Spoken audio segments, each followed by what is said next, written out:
Welcome to Voice First TV. My name is Ian Utile. I'm here at the NASDAQ Entrepreneurial Center, and we have the Voice of the Car Summit today here in San Francisco, California. And I'm grateful to be able to have a moment to bring some of the amazing speakers to come talk with me about what they talked about on stage, but also just in general, the voice first industry, and of course, integration into cars. So I'd like to introduce you to Andrew from Google. He's one of their UI, UX designers, and certainly a great speaker. From what I have gotten the feedback from my producer, she's like, so many notes to give, so many questions to ask. But Andrew, please introduce yourself and let people know what you do there at Google. Yeah, so I'm Andrew, and I'm the conversational designer on Google Assistant. Right now, in general, I work on Google Assistant on Auto. So I look into various voice needs in Google Assistant across different auto surfaces we have, and trying to find a way to make Google Assistant's conversational capability really scale across different auto surfaces and make sure user can engage with Assistant in a really voice-forward and voice-focused way when they are in the car environment. Right. Yeah. Now, how do you see voice assistant experiences changing over the next 5 years or so?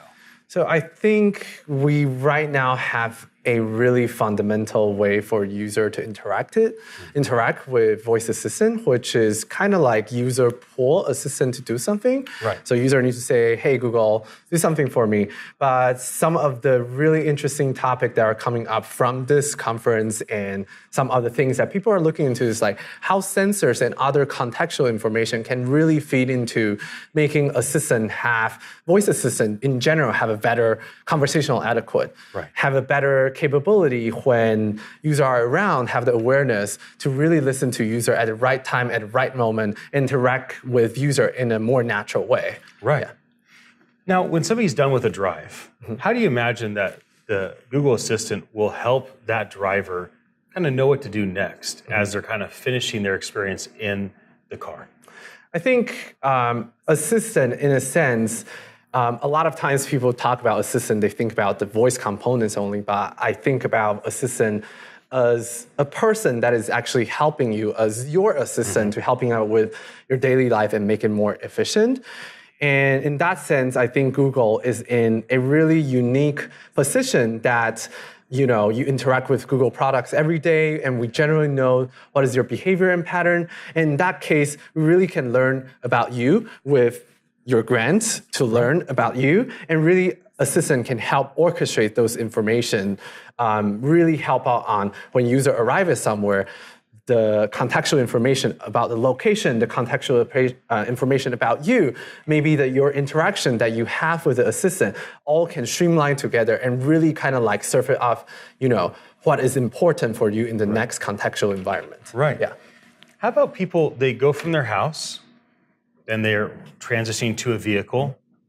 How about that transition from your house into a vehicle or your office building into a vehicle? How are you thinking through the user experience in terms of, that's kind of they leave one place, they bridge through a walk into a car, and how are you thinking through their experience of what you want to do to delight them and help them be more productive, more peaceful, right? All those types of things. Yeah, I think in Google in general, we're really focusing on understand the user journey end to end. So when we talk about assistant journey, it's not just about a segment of an interaction you have with assistant, let's say in your home or in your car or at your work. We look into what are the needs, go across all different kinds of daily information or action you take throughout your, life of the day. And we're really trying to figure out what are those key moments for users that, for example, potentially you are listening to audio and we really want to bring your audio into your car. And that may be a delightful moment for user that they can engage with. But in general, what we look into is what are those key activities and interaction that people have been doing. And then we go into trying to streamline them together and to make sure assistant is like one assistant that really goes through and really orchestrate your life together. Yeah. How about when people get a response they don't like? How should people approach teaching the assistant to learn them better over time? What's the right human response if they want the best end result in 3 months or 3 years. How should they best respond when they don't get what they want when they are talking to Google Assistant in the car, as an example? I think in general, there's a lot of mechanism we need to think about. There are implicit way for assistant we can learn about. There are explicit way that user express their behavior. And I think right now the biggest challenge is right now a lot of for assistant, it's just really about building up the infrastructure for certain tasks can be accomplished by user. And I think with thinking about a real assistant in real life, that they were actually trying to get to learn about you and perform based on your best interests, that is the part that user could provide really more explicit signal regarding, no, that's totally, I don't like it, that's totally wrong. Or actually, we can just learn from user shift from certain behavior to doing something else. But I think that infrastructure right now we build up is really about letting people can get their tasks done. And eventually, we will move into, for all voice assistant, I wouldn't say just Google Assistant, to actually really streamline together to understand what is the user's preference, how can we personalize this, and really serving up a better experience for user based on their personal needs. Right. Now, as the UX designer at Google that's focused on Assistant and a lot of interaction that you're kind of doing with the automotive, is that a solo thing? Are you doing a lot of stuff alone? Do you have a big team around you? How do UI, UX type designers switch to a UX designer, if you use that terminology? Yeah. Because there's a lot of people that are designing websites. Yeah. They understand human interaction. They understand culture. They realize this is probably where I should be going. How do they make that leap toward thinking voice and not visual? Yeah, so my background, I'm classical trained in UX design for screen-focused interaction. Right. And I think the fundamentals about the ideas about understanding human and how human behavior works actually goes across for all design disciplines, no matter you are in more of a conversational design front or you are in a screen design front.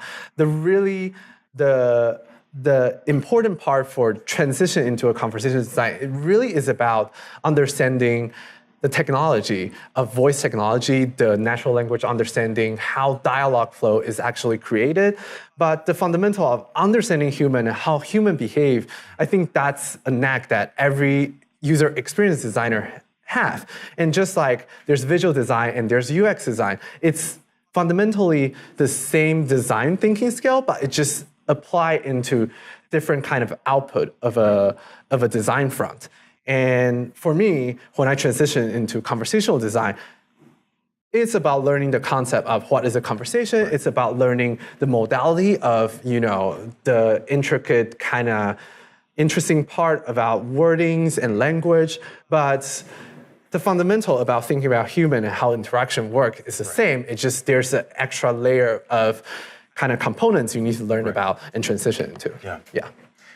Anything else that you have on your mind that you'd like to share with the audience that are so kind to give us their attention right now? Conversation design is fun, so really look into how human to human conversation is and reflecting that. And I think that's kind of my passion about conversation design is really reflecting that human adequate into a technology. And I would just say, look into it and have fun with it, build skills, build actions, and really, really trying to reflect that into, the design you're doing. That's awesome. Thank you so much for joining Thank me. you. Thank you for your attention. Here comes the Google Pocket Disc. We'll be right back.